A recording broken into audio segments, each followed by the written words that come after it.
Paul MacFarlane, president, founder, and professional human being of the 1101 Experiment.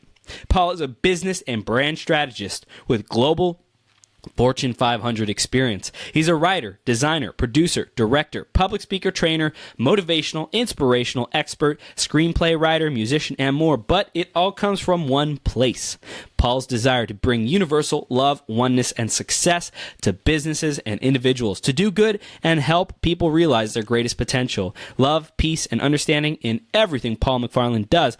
But business and brand strategist will do for today. Paul, you ready to rock this? Always. Love it. You are now live on Becoming Your Greatest Possible Self. Thank you so much for joining us and sharing your wisdom and experience with our audience, man. We appreciate you. Thank you, Chris, as always. Yes, absolutely. So you've been on the show multiple times, and we keep bringing you back because you're so dang awesome. Yes, we have a lot of fun, definitely, and we're going to dive right in to But I agree to come on this show all these times because you are so awesome. We are awesome. Yes, we are. Woohoo! That's right. Love it. So let's dive in, man. We're diving in to the mastermind. Today's theme, the mastermind. Paul, how has this concept of masterminding helped you, showed up for you, impacted your work with your clients, your happiness, your fulfillment? How has it shaped your life? Most people know the quote, "When any two are gathered in my name." That's the heart of it. It's for me. I'm a powerhouse of ideas. They just boom, happen so fast all the time. Sometimes even when I'm not awake. But when I'm with another person, exponential 10 times more, 20 times more. And in a group of people, oh, it's just fantastic. The power of the mastermind when all are gathered for a singular purpose is phenomenal. Love it, man. I love it. So exponential returns on investment is your theme of masterminds. That's right. Love it. Love it. Love it. Love the output. And Paul, why don't you share a little bit more about being a business and brand strategist, what that means, and what you really do for your clients? I think things that never been thought before, and I do. And what happens in that space for a business, for a brand, I identify untapped potential in the world, a fresh space that business or brand can occupy that's meaningful and attractive and beneficial. Beautiful. That's essentially what it is. And once you create that, the tactics that are necessary to fill that space, I have them. Yeah. It all starts with finding something utterly human, beautiful, and true. And then activate that in a way that's as socially audacious and interesting as possible with endless ripple effects. That's the heart of what I do. Yeah. I love that. The heart of what you do, because really it's about this human element. It's this human touch. It's the love. It's the breaking through the noise, cutting through the noise, cutting through the BS, the chatter, and like really getting to the human level of why we do what we do, and meeting people there and building relationship and trust there with love. And I really, really admire how you do what you do. Thank you. You're welcome. Y tú también. Thank you. Thank you, man. Full hearts all day, every day. Hearts, unleashing. That's why we do what we do, because we love the heck out of people. Yes, we do.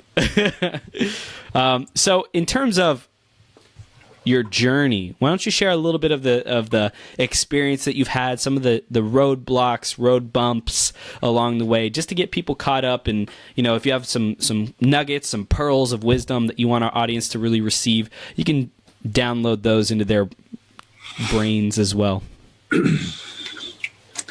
On my path, there was a time when I suspected I was a genius. But there was times when I was insecure about it, and I doubted, and I felt slightly unworthy. And then when I was 26, where I was working, I remember the day quite clearly. I was part of a team at the agency where I was working. And because of what was being said in the room and what I contributed to what was being said in the room, I had this stunning realization that I was far and away the smartest person in the room. Now, what happened when I realized that? Was I proud? And I thought, no. I thought, oh, crap. We're in trouble if I'm not in charge here. And so by shining my own recognition of what a genius I was, and even more so now, that light attracted a lot of attention. And I was able to shift the whole energy of that meeting and the work that happened and the piece of business that we won and the promotion that came and on and on. So that realization and recognition of what you have as your gifts was a huge turning point. And that recognition has buoyed me through all the ups and downs, the obstacles, the heartache, the fear, the depression, all the things that have come, because it always comes back to recognizing why I'm really here. Wow. So now you're focused on bringing love to brands, and that's how you do. That's like the vessel. That's the channel. That's the. We're bringing love to the world through the brand. Right. Did you see that back then? How did you know that? Did you feel that? Was there an inkling? What was the progression of who you were back then to how you see it now? Some of it feels like a full circle return, but back then it was about doing the coolest ads in the world, the most creative. Why? Because it felt good to make them, but I suspected that the world liked them better too. I was always considering, subconsciously even, the way the public would receive and get the work that I did. And that always gives me the most pleasure. The creation is the birth of something is a tremendous turn on. But the biggest kind of reverberating benefit is when you know you're making someone's day in the world. And that's what I've returned to. It's really pretty simple. I've been in meetings with clients, and I usually at the very beginning say, before we go any further, before we do anything, can we agree that we're going to try and make people's day with everything we do? And it seems so simple, but how many times like, oh, well, I hadn't thought about it like that. Yeah, sure. And it turns the energy in the right direction. Yeah. With a simple question. I love that. So what other questions do we need to ask once that's established? There's got to be a how or a process or a what that gets us there, and especially keeps us away from people hating our brands, which is the topic of today's conversation. So tell us more about that. Well, believe it or not, that first initial question, making a decision, to want to make people's day, is cataclysmic. To actually make that decision, you can't rush through that. It's got to be conscious to do that. And once you do that, the question is, all right, how could we make people's day? Well, at that point, someone should have an idea. And ideally, then someone should have an even better idea. And if the great idea people aren't in the room, you got to get them on the phone or on the email, whatever. And you just have to have the right people who have activated their divine powers of innovation. Oh, I got to turn off the boot up. It trickles kind of loud. There we go, buddy. Now the audio will have less of that little trickle that happens so often. I love it. So getting the people in the right people in the room, the idea, the innovation people, and they have activated their divine gift of being that person. Yeah, and actually what I've told some clients as a way of refusing to work on their business, I sent messages that say, I'm disqualifying myself from pitching your business at this point. My only message is, please find some people who really care about this brand as soon as possible. Wow. That's what it takes. It's passion. It's passion to really care about your own business, every word, every pixel, or the business you're working for, to really care about that brand. But I would say care more about the people who are going to be subjected to that brand. Do you love them? Are you showing that you're respecting their intelligence? Are you noticing and valuing their human quality? It's not very often. And the ones that actually touch us are the ones we really value. Yeah. So when we are actually caring about the brand, that sounds like step one. Care. Right? Care, and that's how to not have a brand that people hate, right? Like step one is care about what we're doing in every pixel and every aspect. What else do we need to know about that progression of, okay, so now I care, and I think you'd think everyone cares about their brand and their business. Did we leap over that one? Did we jump through that one too fast? on a motorcycle. So let's rewind a little bit and dig in. A little bit, yeah. Well, you can feel it in a room. You can feel it in a room. People who are just there killing time. You can feel it in a room. People who are doing it just to not get fired. To not get fired. I'm going to do whatever it takes so I don't get fired. And then you've lost the battle at that point. If you're afraid of being fired, you've lost anything that made you good in the first place. Wow. But see, that caring about it is the attitude, the how you do something. But the why's got to be there always. Why are we in business? Why are you in business? In other words, I may have told you a long time ago, the 2 B's. What do you believe? So how should you behave? See, Chris, what do you believe about the world? What do you believe about people? I believe that everyone deserves the choice to become their greatest possible self. And I think you believe that too. And based on that belief, how do you behave? Ba, ba, ba. There you are. Yes. See? And then you can just worry about making it better, making it more something. But when the belief and the behavior is aligned, you care about the brand, you care about the people you're trying to reach. That works for the smallest client and the biggest. How do we grow our care? You have to increase your humanness. And for some people, they might, I'm looking for an asterisk big enough to hold up in front of this. They might grow their humanness on a thing like this. They might type something to someone somewhere. They actually might make a phone call or a video call or share something to increase their humanness. Just today, I got out on a very beautiful day, and I met with someone who's been on a path where they suspected from being very young that they didn't fit in. And they were struggling with the very notion of, how do I exist and fit in and earn a living when I feel so different from everything?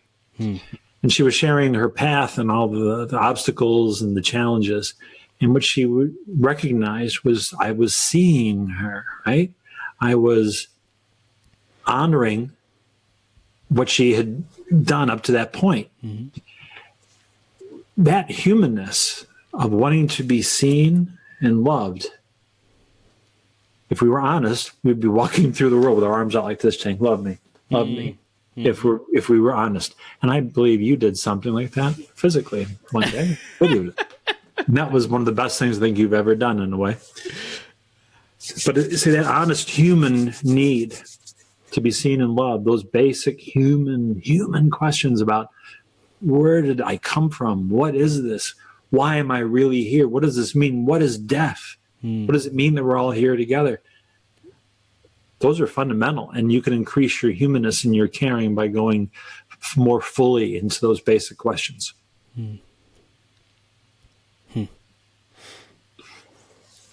So the why I'm here, why am I here, and I like putting the word really in there. Why am I really here? why am I really here? Why am I here could be because, I'm in charge of IT for this company and I go home at 6. Yep. So why am I really here? Really? The deeper looking. Do we ever stop asking ourselves that question? I hope not. I mean, some people, bless them, are handed an answer and they say, that's all I need. That's fine. Have a good life. I'll be somewhere else, but have a good life. The continuous curiosity, the continual seeking, I believe, for me, is priceless.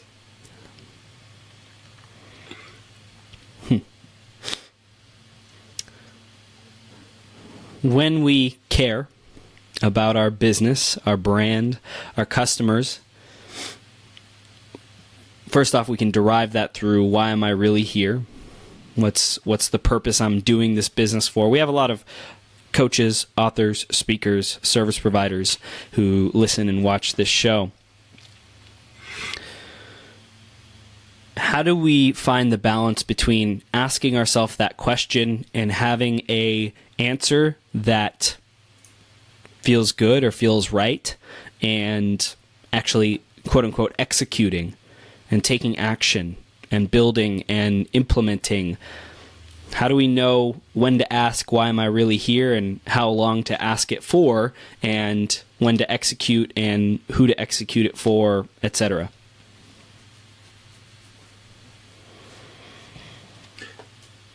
Every day and every day. Yeah. I'm recommending, I'm selling something here, okay? I'm always selling, right? I'm selling that it's a beneficial thing to do to inquire about who you really are and why you're really here every day, and take some action, some step forward in that direction every day. Well, for me, I know why I'm really here. And days when I'm not able to express that, I'm not as happy as when days when I can't express that.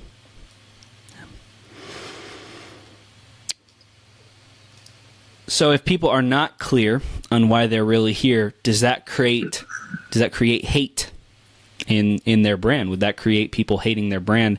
Or what would create animosity, hate towards someone's brand? Two-part question. The first part of the question, potentially, eventually.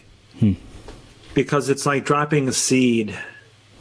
That seed could blow somewhere. It could be carried, it could take root, and it can grow into something. And what happens in the plant, the vine, the hedge of the bush, the flower, the tree, whatever that grows from it.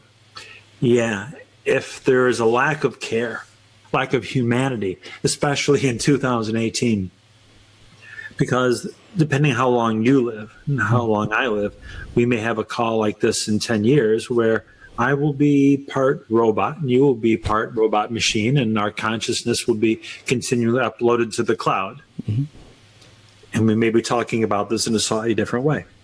And if you think that's not coming, well, because it is. It is. I mean, right now we're this close to like petting our car. Thank you, car, for telling me not to change lanes. Thank you for stopping because I wasn't looking. Good car, good car. See, that's the first step. When we treat our cars like a pet. Write that down. Wow. And there's nothing wrong with that. It's just change. It's going to be a big change.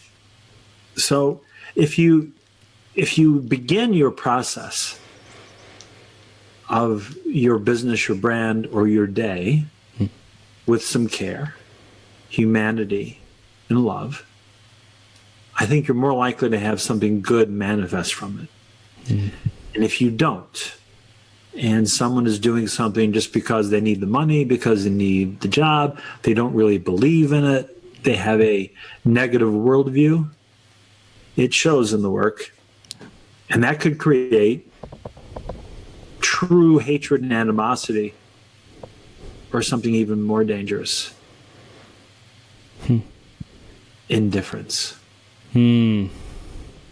So what I heard is, if someone does not, with kind of like preciousness, with appreciation and adoration, deliver their gifts to the world, they could trespass on values, on the subtleties, or on how people relate to them without even realizing it, because they don't care, and they're just like, I'm just going through the motions. And people are like, what did you just do? Like, you think you're helping people, but you don't care. Like, you don't care about, people. You don't care about this industry. Like, I've received so much benefit from it. I have lived this, and it has made such a difference for me, and you obviously don't care. So it's almost like they would hate someone for not caring enough, for not wanting to invest in that, for not showing up as the brand that they could, and taking it for granted. So that's one aspect. And then the other aspect is indifference, because if you don't care, then other people won't care either. Yeah. In fact, I will announce that I'm an active hater if I do hate. An active, conscious hater. Call things out. I have a reformer energy, and it means I see the world the way it is, but I also see how it can be everywhere, and I always can find some way to improve or reform. But to your point, which is a really good question. See, this is one of the reasons I keep coming back on your show. Your questions lead to really interesting discussions. You're a really good interviewer. Thank you. Take that and hold that. The issue is that think of an inverted bell curve. On one end, we'll call maniacal love, adoration, over-enthusiastic, groupie-like energy. And then blow, and then over here, seething, red-hot, active hatred.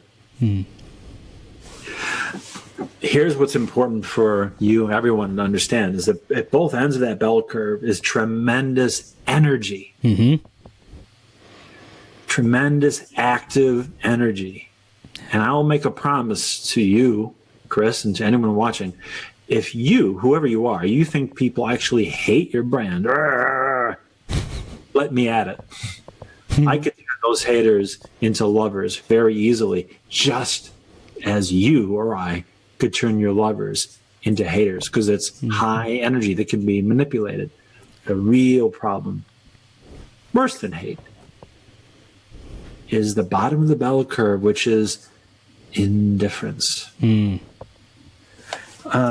And we all know what indifference is. We do it ourselves. Every time we go,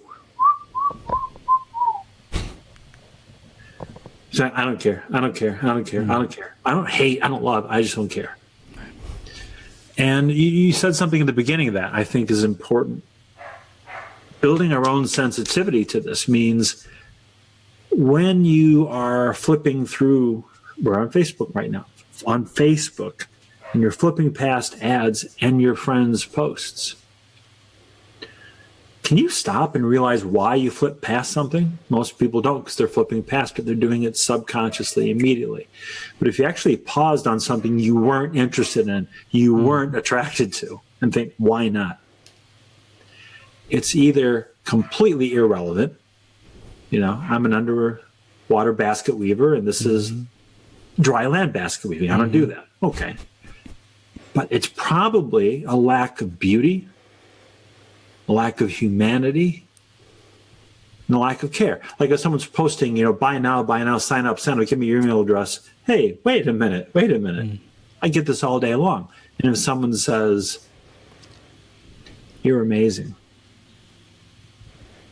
you're fascinating, I want to know more about you, most people say, well, now you're talking. And that's what we all want. Remember, we want to be seen and loved. And when you stop at something even if it's a puppy or a baby duck or something, you know, that's what you want because you love puppies and baby ducks and you want to connect to that. Well, that doesn't have to say anything, but if someone's putting a message out there, it's got to have what's in it for me. Mm. So all those things are little checkpoints. They're signposts along the way to make sure what you're doing in your own business, or if you're doing it on behalf of another one, that you're putting care, humanity, love, passion for the brand and for the people you're aiming it at. Those things that you flip right past, they're probably devoid of any of that. See, what you do on this marathon, and because of our time difference or just whatever, I tend to be kind of middle to the late end of it. I see everyone who's come before me. The people that you harmonize with who are passionate about what they do, who love and care about the world. That's what they generally have in common. You're gathering this energy because you love this world. Mm-hmm. You're gathering this energy because you love human beings. You're gathering this energy because you want the best for every single person on your show. Why do you say and challenge everyone to have the best day ever? Because you're seeking happiness and you want us to seek happiness too. That's beautiful. I think I just did an ad for Chris Burns, and I think it's going to work really well. I'm going to have to go back and get this, crop it out. You can. Put some Facebook ad money behind that thing. Go ahead. I love it. I love it, man. Beautiful. So, caring about our fellow human beings. One thing that's really worked for me is like presence, right? Being present and noticing what's important, noticing what makes me feel alive and fulfilled. And it's oftentimes conversation. It's oftentimes discovery, curiosity, questioning, looking deeper. What's the message behind the message? What is the underlying forces that drive everything? Mm-hmm. What if people don't have that yet? Don't have what yet? Don't have that presence, the desire to be connected to human beings, the care. Like, is there hope? Simply asking that question, why am I really here? Can they really turn around their business from being blasé and not interesting to something that they're proud of and that other people want to associate with? Well, I'm an eternal optimist, so I'll say absolutely that's potentially there. Yes. You can't see this, so just trust me. I'm looking at my MacBook Pro, and I have two very large monitors on either side. Mm-hmm. The one over here has very large type, and it's looking a bit crusty because it did it a few years ago. In big bold type at the top, it says, "Be fully present." Down below it says, "Don't interrupt." I'm a 12-step program about that too, because I've always got the better idea, right? Well, what you're asking is there hope for everybody? Well, yeah, if you spend time with why am I really here, I think it's a really good place every day to check in and find out. But the capacity to want to listen, it's a good time to remind people of the key difference in a conversation versus a monologue. In a conversation, my internet connection is unstable. No, it isn't. But in a conversation, there is a major difference between really listening or simply pausing until you can speak, waiting for that opportunity to jump in. And I could see it in people. In the many months of watching your interviews on Wednesdays, I don't have to name names, but I can think of ones I've watched where I can tell the person is just waiting for you to shut up so they can talk. That's not being present, and that's not listening. Or rather, it's not being present in a conversation, in a dialogue. It's an implied monologue. And hey, I have compassion for those people. The only way to do it, no, there's not only one way to do it. you find your way to do it. For me, meditation calms and settles my mind down. Because think, whatever you're going to do you do your best when you're either exhausted, frantic, struggling, hyper? Probably not. You make your best decisions when you're rested, well-fed, and calm. I've never experienced frantic, panicky love. I don't think it's even love at that point. And if someone's watching this says, well, yeah, I don't have compassion for people, I don't like to listen, I'd like to hear from that person who actually knows they don't have that capacity. Yeah. So it's really more about enhancing it from wherever you are. Yeah. There's always hope. There's always steps, right? No matter where we're at, there's nothing that's too far gone. There's a step that you can take towards where you want to go.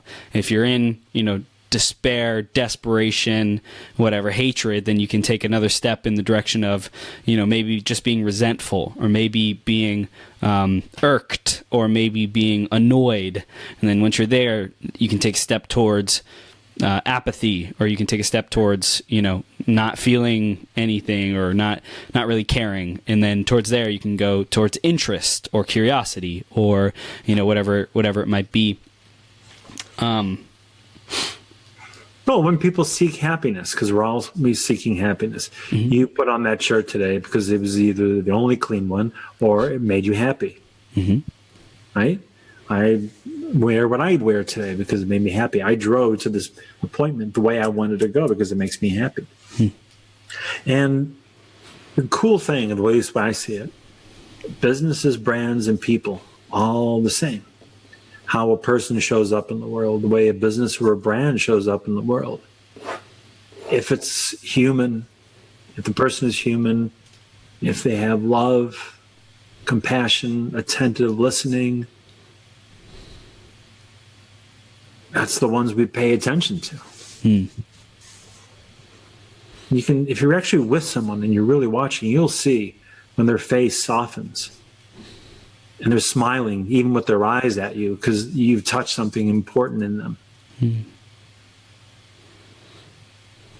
Businesses can do that too.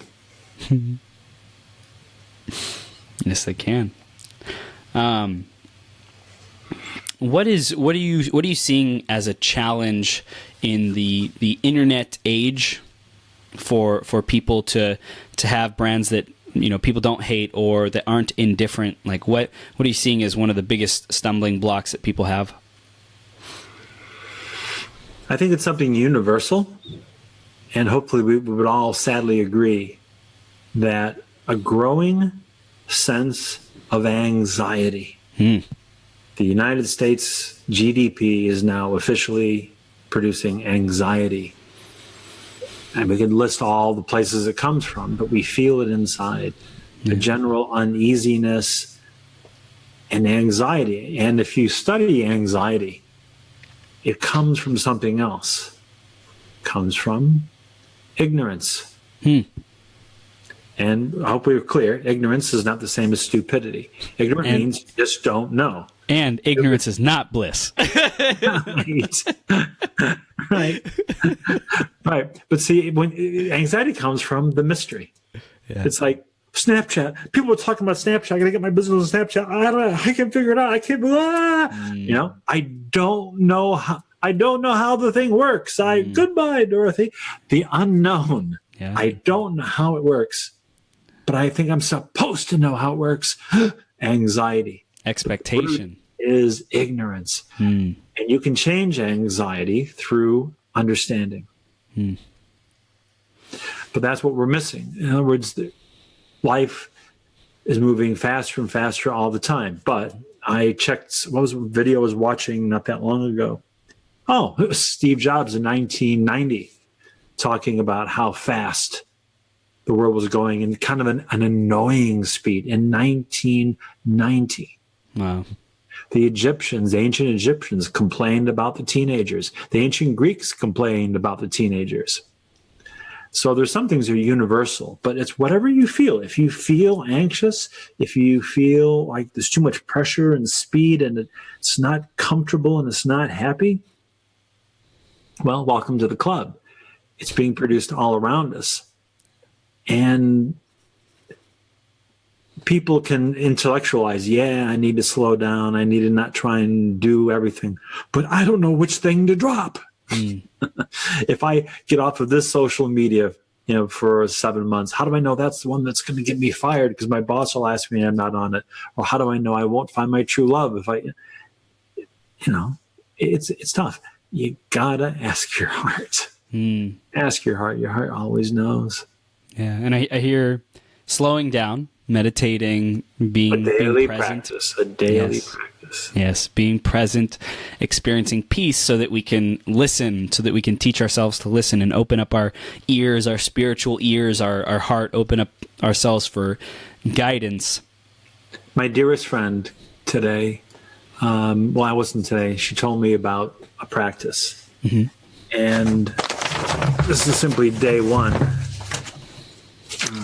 Hopefully, even if someone pauses the video, they won't be able to read this, but handwriting something 20 times and then putting it on a postcard to myself for 30 days.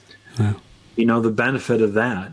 I love trying new things like this. Actually, not trying, adopting and committing. Good. Adopting. I make a decision. I'm going to do it. I do transcendental meditation. I'm going to do that for the rest of my life. I went vegetarian for the rest of my life. I practice Tai Chi Chuan for the rest of my life. What I know about this one, it's not only the effect of what I'm writing, and I'll get it in the mail in a few days. And if I do it every day, I'll get a postcard every day with something really wonderful on it. It's the quietness of handwriting and being, again, what did you say? Present. Fully present in the act. Being fully present in the act and thinking about and vibrating it. Yeah. It's not, I'll do this and then I'll feel good. No, you feel good now as you do it. Yeah, one of the things real quick that Abraham Hicks talks about is like being in a place of manifestation and co-creation and like aligning our vibration and feeling so good about this thing that we are creating, not because we're avoiding something else, not because it's somewhere to get to, but simply because the act of doing it is everything, is the joy, is the beauty of life. And if everyone could just recognize that I breathe this breath to feel good now, not to feel release or less anxiety or tension later, but just to be here now, and that's it. That's the only thing that really matters. Like, that's such a epiphany. See, who cares what the topic of our calls are? We're getting into good juicy stuff here, right? That is so important, because what we're kind of dancing around is the idea of taking time out of the experience. Yeah. I'm going to have this really great breath later. Doesn't that sound ridiculous? Because it's so necessary and essential. But, I had that opportunity right now to... Oh, that's like velvet. It's like, and creamy, and it's fantastic. Yeah. I was putting away some dishes the other day, and I'm like, I freaking hate... wait. I can love this, and I can just be so appreciative of this house that I have, all the memories that I've had here, and just the experience, and just like, what is this? What does it mean to me? What are the memories that I will have from this place, and how can I feel those feelings and those memories now? And so I was just like breathing and being grateful as I unloaded the dishwasher, and I'm like, man, it's micro experiences. Such a trip, because I'm going to be moving out pretty soon here, and I know that like I'm completing my experience with this house on a good note. Like I'm completing. I could be like stressed out. I could be thinking about all the things that didn't work about it. And instead, I get to say, you know what, here's all the great things that happen about it. Here's all the things that I appreciate, to create space for the next place that I move into, rather than carrying my junk along with me. I get complete on my vibrational experience in this place and solidify that while I'm here, so that the next place I go to has that and more. You haven't said it, so I'll say it. And you're doing something wonderful for the next tenant. Yeah. They may be awake and aware, they may not be, but you're going to fill it and charge that space. Wow. With positivity they'll feel. I never even thought about that. I never even thought about that. You're doing a good thing for now, for later. And for the world. Uh-huh. That's right. Because what is the world but what we experience and think? And the thoughts that I'm experiencing and thinking and being grateful for unloading these dishes, not only could it affect myself, the next tenant, but also the neighbors next door. Also the person on the other side of the country in New York. Also the anywhere on the planet. You're putting happiness into those dishes. Yeah. Woody Allen, I think, was once asked about his most blissful meditational moment or something like that. And I remember his answer more than the question, but he said, I feel it most when I'm just buttering toast. And now there's an interesting thing, because you've got both hands, a piece of bread that's been warmed and toasted and dried out by a piece of machinery. You've got butter that came from milk from a cow. You've got a knife that came from, iron and steel, and someone formed it and shipped it. And it's like the Japanese blessing, kind of like at dinner time or whatever, eridakimasu, which is really giving thanks all the way back, increasing the gratitude, the range of your gratitude, the length and the depth of your gratitude. That's beautiful. In fact, see, that's another way you can increase your humanness. By playing with gratitude, love, and what did I call it? A magnificent micro experience. You're describing a magnificent micro experience. It's like this clementine. Oh, didn't I already eat one? Yeah, but it's 2. Late night vitamin C energy from this is the kind of food that actually doesn't disturb me. Just to hold it and to just enjoy that pebbly kind of rind and to see how it's all puckered there where it was attached to the tree, and the little dimple on the bottom side, like the punt on the bottom of a wine bottle. It's like, what a magnificent thing. It's just so darn beautiful, and it's so orange. Although, why is a carrot more orange than an orange? Ask the Amboy Dukes on their first album, Journey to the Center of the Mind. Love it. Hey, we go somewhere interesting, weird things come out. So I love what you said there, though, about, like we're practicing this gratitude right now. We're practicing this presence right now.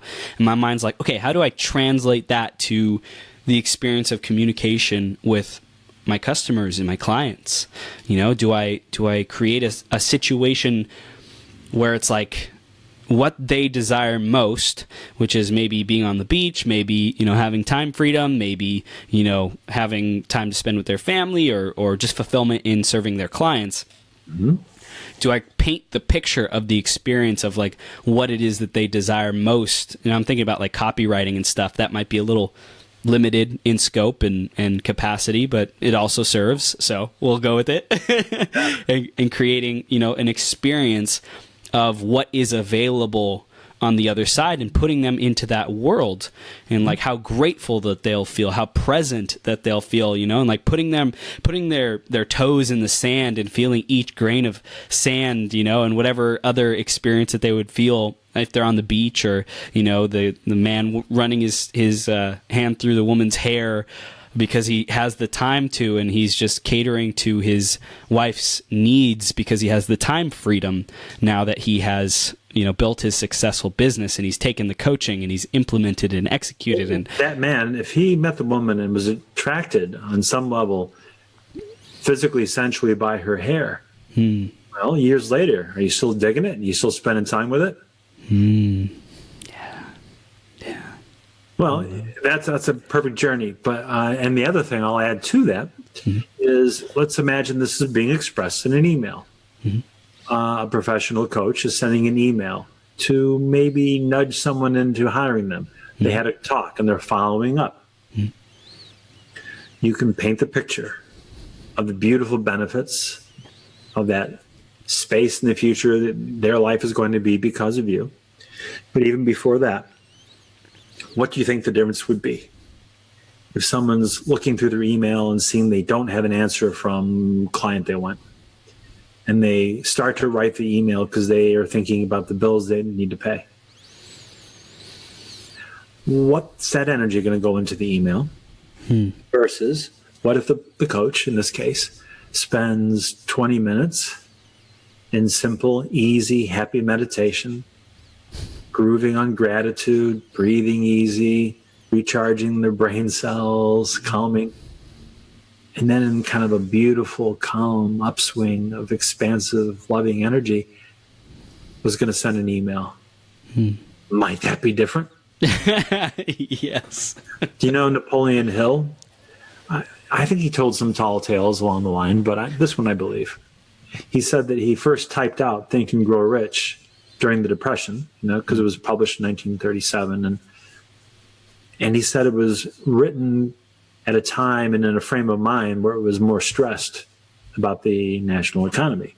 And he said he realized that he retyped it. I don't know if he rewrote it or retyped it, but see, I would give him even more kudos if he said he retyped it in a higher vibration frame of mind. And we're told to speed up and go fast and go fast and go fast and hustle and hustle. So when we're doing that, it's usually the opposite of being fully present and filling that moment with the very best you can be. Man. Presence. Juicy presence, baby. Paul, this is awesome. Awesome, awesome. So, let's begin to wrap this up with a bow. What do we want our audience to step into? Yeah, there we go. There you go. What's the new reality our audience gets to step into because of their time invested here with us? Well, let's see. I admit that the White People Hate Your Brand has just a little pinch of clickbait in it, but it is really true because we all at some point think, no one's liking my tweets. No one's liking my LinkedIn posts. No one's sharing my Facebook posts. They don't like me. They must hate, but you go down that downward spiral. Go, fine. But the real thing is how to fix it.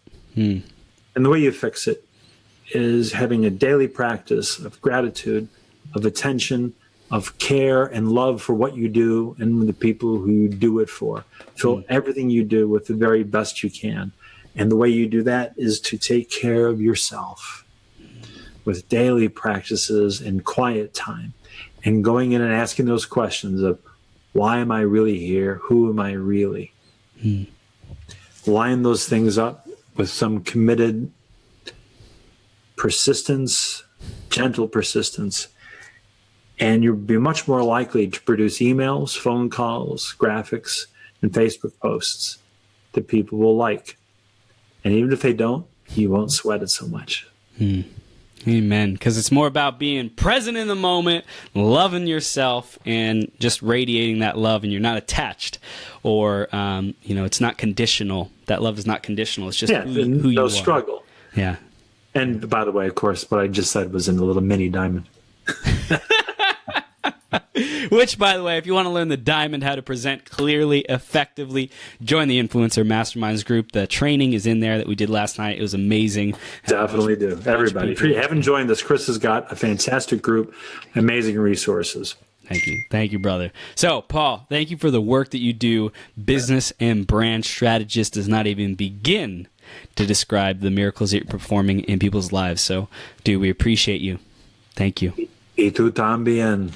Yeah. Thank you. Thank you, man. Absolutely. You too. Thank you, brother. You're welcome. Have the best day ever, and we'll see you soon. You bet. Cheers, everybody. Bye-bye.